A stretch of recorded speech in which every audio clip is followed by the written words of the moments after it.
Very good morning to you. If you're just joining us, let's bring you this story now. Business Unity South Africa is welcoming government's decision to relax some restrictions. Most businesses will be allowed to operate under level 3. Busa is calling on businesses to ensure that workplaces adhere to safety regulations. For more on this, we're joined by the organization's Kes Kuvadia, who joins us via Skype. Mr. Kuvadia, thanks very much for your time.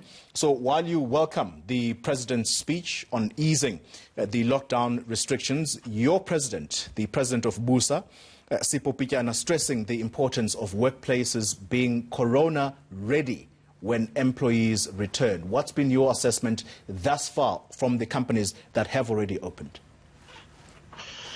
Well, I think certainly most of the larger companies are corona ready and have assured us that they will ensure the safety of their workforce. Some of the medium and smaller companies are also, I think, almost there. The regulations do say that this needs to be phased in so that businesses are corona ready, and that they do have the protocols in place to ensure that worker employee safety is actually assured. We, in fact, having a webinar with all of our Busa members later this morning to ensure that they are ready to get a report from them on exactly where their members are. And we've been working with our members for quite some time to ensure that as we call for the opening up of the economy, we also ensure that businesses are ready to actually receive workers and adhere to the protocols that are being put in place. Yeah, well, the mining sector seems to be struggling with adhering to these health and safety protocols. You're seeing more and more workers being infected. What seems to be the problem there? Well, I think the mining sector has actually done quite well generally. There have been instances of workers testing positive, but the issue is that the mining sector has geared itself up to actually screen people, to ensure that they do pick up positive cases if such positive cases are there. So if workers have contracted the virus in their living environments or elsewhere, what's happening at the moment is that as they come to work, the mining sector is actually screening, picking these up, and if workers are shown to have the symptoms, then they go for testing. And so I think one of the advantages of opening up the economy that we have always said is that it enables business to get involved in screening people. If people are showing signs, symptoms, then they can go for testing. And what's happening is we're picking up more people who are positive. Otherwise, we would not have picked those people up. So the fact that some mine workers are being shown to be positive is obviously pretty bad for the spread of the virus. But the positive part of that is that those things are being picked up. Otherwise, they would not have been picked up if those businesses would not be open. Mr. Kuvadia, the danger here about the increasing numbers of positive cases in the mining sector does open you up for criticism that you are merely paying lip service to the issue, because listening to one of the workers where we visited alongside the officials, the workers were saying actually unannounced visits to these mines ought to be undertaken if the authorities are going to really see what is truly going on. Is there real commitment, particularly in the mining sector, to ensure that workers are safe? Look, I've seen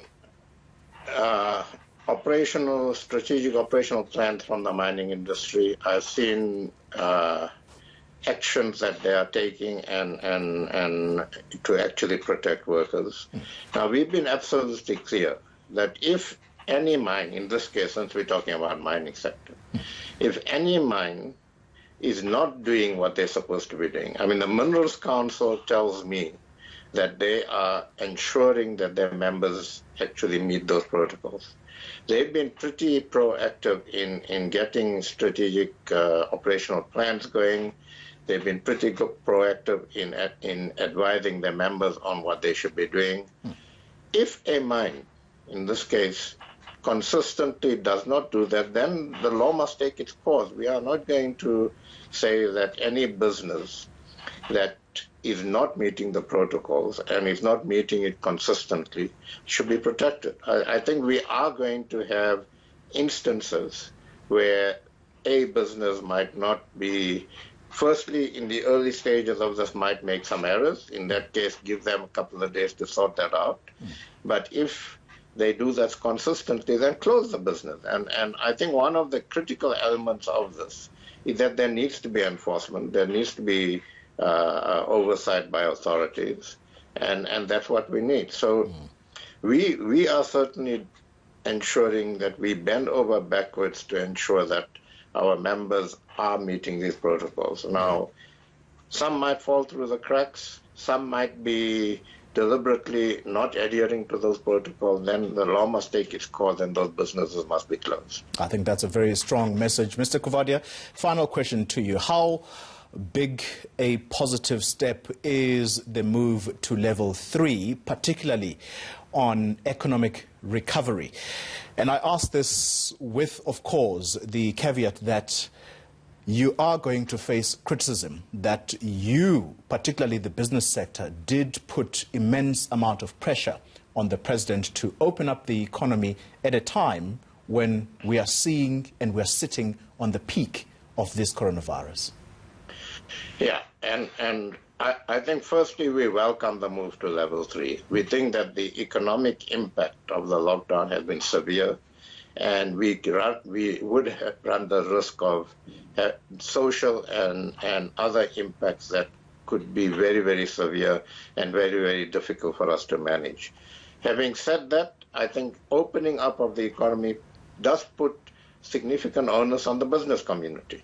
We have committed to meet protocols, we have committed to meet those conditions, and we now need to meet them. Our discussions with government have been on the basis that open up the economy and businesses will meet the protocols they need to meet and will screen people, and we'd actually get more screening going, we'd pick up symptoms far more broadly, and we'd be able to refer people for testing, who otherwise would not be referred for testing because nobody would be screening them.